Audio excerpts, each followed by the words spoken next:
Ndrembava eo amin'ny vaovaon'ny fanatanjahantena itoy ny farany herinandro zao ny fifananana ara-panatanjahantena eo anivon'ny mpiasa mpanjakana. Komity manokana ivondrona ny ministera dimy no ikarakara ny fifananana nasionaly sy rezionaly amin'ity taom-pilalaovana ity.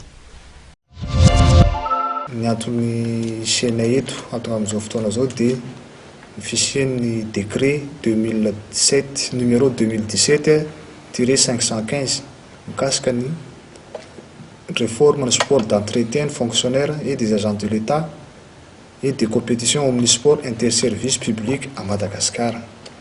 Atsangana zany ny comité interministériel izay arafitry ny ministèren'ny finance et budget, ministèren'ny intérieur décentralisation, ministèren'ny santé publique, ministèren'ny fonction publique ary ministèren'ny jeunesse et sport.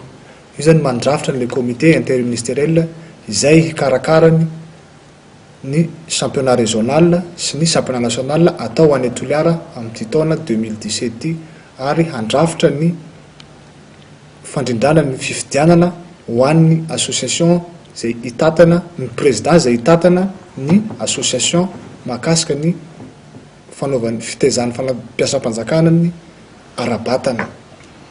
Koa eto zany zay dia manambara fa dia mijoro araky n'izay voalaza zay zany ny comité interministériel ary mampiantso ny section rehetrarehetra zahay ivory rapitso amin'ny folo ao amin'ny ANS zay handaminana ny fampandehanana ny lalao manomboka sabotsy ho avy zao.